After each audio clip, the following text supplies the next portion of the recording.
नमस्कार, यह है कथा कस्तूरी और आज मैं लावण्या नायडू आपको सुनाने जा रही हूँ लेखिका मधु जैन जी की लिखी कहानी नर्मदा। नर्मदा, हाँ यही तो नाम है उसका। माता पिता ने बहुत सोच समझ कर ही रखा होगा उसका नाम। कहते हैं नाम में क्या रखा है, कुछ भी हो कोई फर्क नहीं पड़ता, पर ऐसा नहीं है, खासकर उसके साथ तो बिल्कुल भी नहीं। अब देखो ना, उसका नाम नर्मदा है और वो नर्मदा की तरह ही कुंवारी है और शायद रहेगी भी। वो अनमनी हो पलंग पर जा लेटी और आंख मूंद कर अतीत में खोने लगी। कॉलेज के वो सुनहरे दिन, पढ़ाई के साथ साथ दोस्तों के साथ मौज मस्ती। वो और लड़कियों की तरह सीधी सादी नहीं थी, कोई भी गलत बात उससे बर्दाश्त नहीं होती थी। लड़के भी उससे डरा करते थे। एक दिन सीढ़ियां चढ़ते समय रश्मि का पैर उसकी चुन्नी पर पड़ने से एकाएक वो लड़खड़ा गई। सीढ़ियों से नीचे गिरती कि मोहित ने उसे अपनी बाहों में थाम लिया। पता नहीं मोहित की आंखों में कैसा सम्मोहन था कि कुछ पलों के लिए वो एकटक उसे देखती रही, फिर उसकी बाहों से छूटते ही पार्क में आ गई। सीढ़ियां चढ़ने और क्लास में जाने का मन नहीं कर रहा था, या यूं कहें हिम्मत ही नहीं पड़ रही थी। रश्मि ने उसे चुटकी लेते हुए कहा भी कि लगता है तुझे मोहित से प्यार हो गया। धत, कहीं ऐसे भी प्यार होता है क्या? कहने को तो वो कह गई, पर मन में तो कुछ कुछ हो ही रहा था। मोहित उसी कॉलेज में एमएससी कर रहा था, जबकि वो बीएससी कर रही थी। पहली नजर का पहला प्यार। खुमारी बढ़ती ही जा रही थी।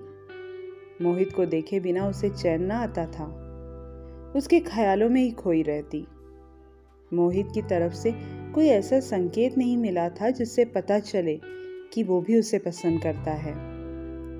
उस दिन पास से गुजरते हुए मोहित उसे एक पर्ची पकड़ा गया। दिल पटरी पर दौड़ती रेलगाड़ी की तरह धड़कने लगा। पता नहीं क्या लिखा होगा। ओह, ये तो मोबाइल नंबर है। समझते देर न लगी कि ये मोहित का मोबाइल नंबर है। फिर क्या था, बातों का सिलसिला शुरू हो गया। समय पंख लगाकर उड़ता जा रहा था। साथ जीने मरने की कस्में भी खा डाली, भावी जिंदगी के ढेर सारे सपने बुन डाले। अब तो आकाश में विचरते दोनों सपनों में खोए रहते। मगर अचानक उसकी जिंदगी में ऐसा जलजला आया, आकाश से सीधा जमीन पर सब कुछ बिखर गया। जिंदगी के सारे सपने भी। मंदिर से लौटते समय माँ बाबूजी की एक एक्सीडेंट में मृत्यु। इस अनहोनी खबर से तो वो बुत बनकर ही रह गई। छोटे भाई बहन का तो रो रो कर बुरा हाल था। घर रिश्तेदारों से भर गया था।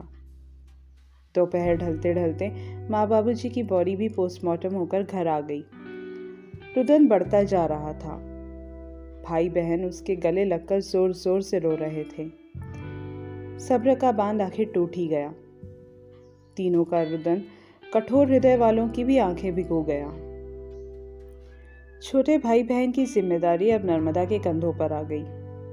जिम्मेदारी उठाने की उम्र तो ना थी उसकी, पर कहते हैं ना, वक्त व्यक्ति को बड़ा और समझदार बना देता है। तो वो भी कब उन दोनों की माँ बाबूजी बन गई पता ही न चला। अब आगे पढ़ना तो क्या। ग्रेजुएशन के बाद नौकरी करने लगी। समय के साथ अब उसके सपने भी बदल गए थे। वो अब उसके ना होकर और किसी के भी थे। लक्ष्य सिर्फ भाई बहन की जिम्मेदारी, उनकी जिंदगी को संवारना रह गया था। उसके सपनों के लिए कोई स्थान नहीं था। सोचते सोचते आंखें कब तकिए को भिगो गई पता ही नहीं चला। सिर भी भारी हो रहा था। घड़ी पर नजर पड़ी, 4 बज रहे थे। चाय का भी समय हो गया था। मुंह पर पानी के छींटे मार चाय बनाने किचन की ओर चल पड़ी। चूल्हे पर चाय का पानी चढ़ा दिया और चाय का चाय की पत्ती डालकर उसके खौलने का इंतज़ार करने लगी। मोहित ने उसका बहुत समय तक इंतज़ार किया था।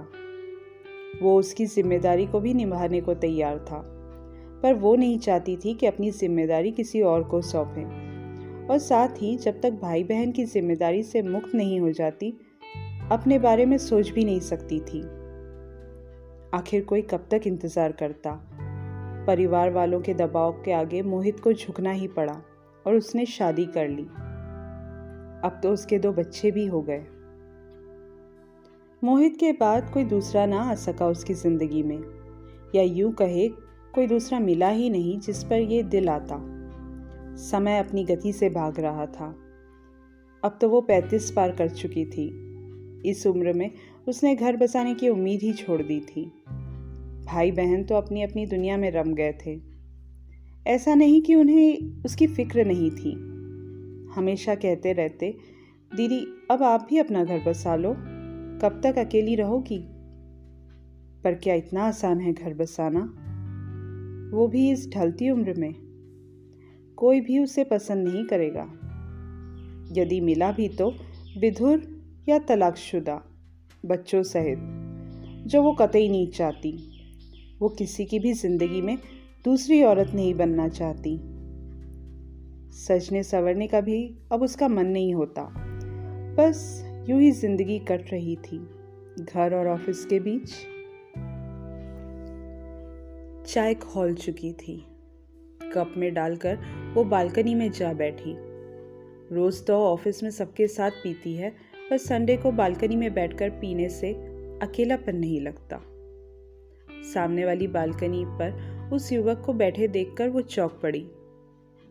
लगता है कोई नया किराएदार आया है। चलो अच्छा है, वरना तो 6 महीने से ये फ्लैट बंद पड़ा था। कौन है, क्या करता होगा। फिर से झटक कर, मुझे क्या। समय के साथ अब उससे जान पहचान भी बढ़ने लगी थी। अक्सर उसका कभी उससे शक्कर तो कभी दूध मांगने आना। ये अनुमान तो लग ही गया था कि वो अकेला है, हालांकि उससे उम्र में कुछ छोटा ही था। पर उसका कनखियों से उसे देखना कुछ अजीब सा लगा। उसके ऑफिस आते जाते भी वो खिड़की से देखा करता। उसने इस बात को अनदेखा कर दिया था। ये सिलसिला यूं ही चलता रहा। मगर समय की गति के साथ अब उसे उसका देखना अच्छा लगने लगा था। आईने के सामने खड़ी वो सोचने लगी कि वो इतनी बड़ी तो नहीं लगती।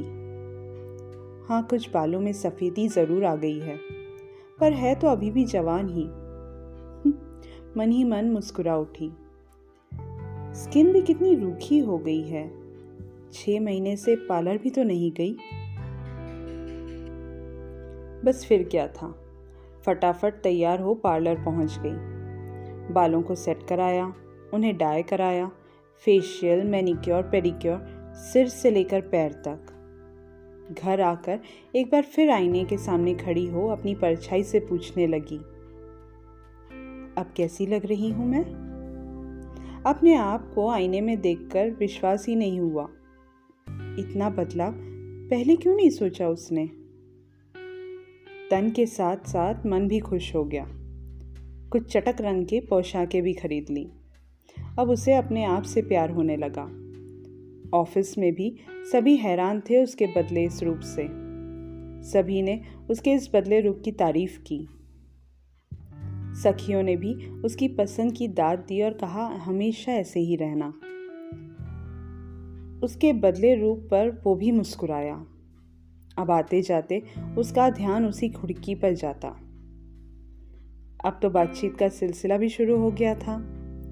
कभी कभी साथ में चाय भी हो जाया करती थी।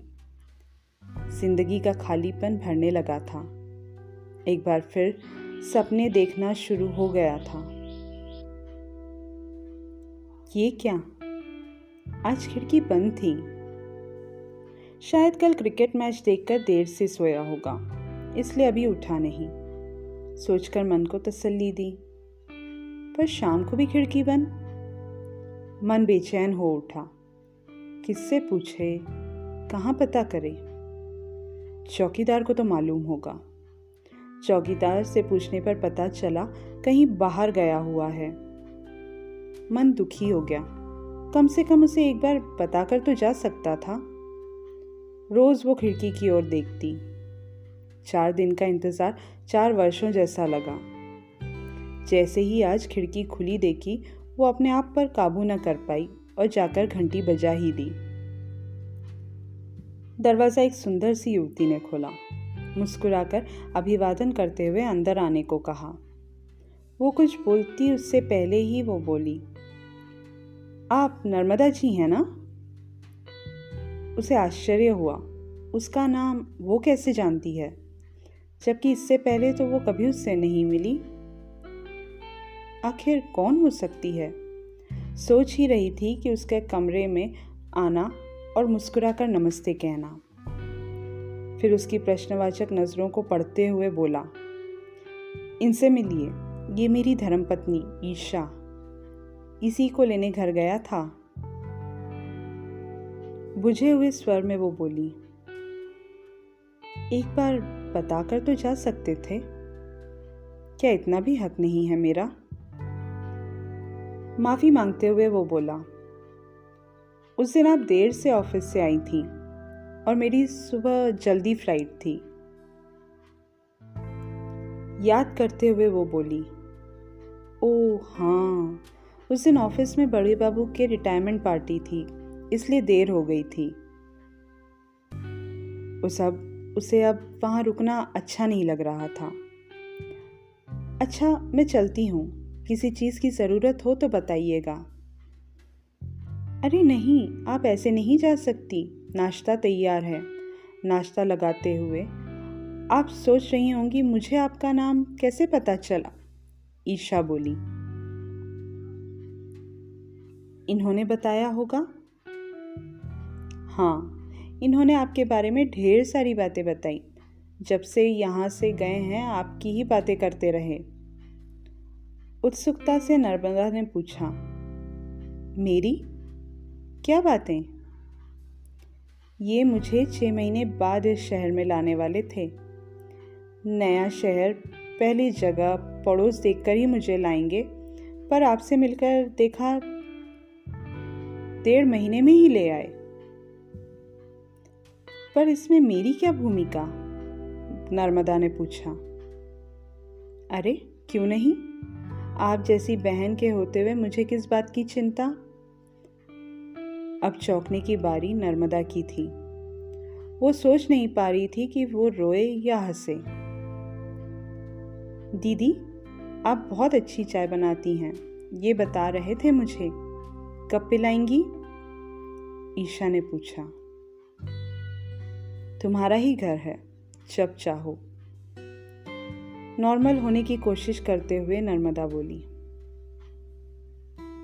थोड़ी देर और रुकिए ना। नहीं, ऑफिस को देर हो रही है, शाम को मिलते हैं। घर आते ही सोफे पर निढाल लेट गई। मन में कई विचार आ जा रहे थे। सपने टूटने का दुख तो था ही। मन को समझाते हुए, सपने टूटने से जिंदगी तो खत्म नहीं होती।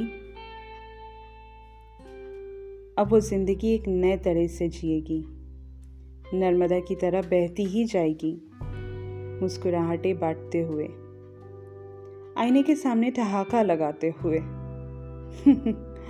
हाँ, मैं नर्मदा हूँ, तुम्हारी तरह पवित्र और कुंवारी। ये कहानी इतनी ही।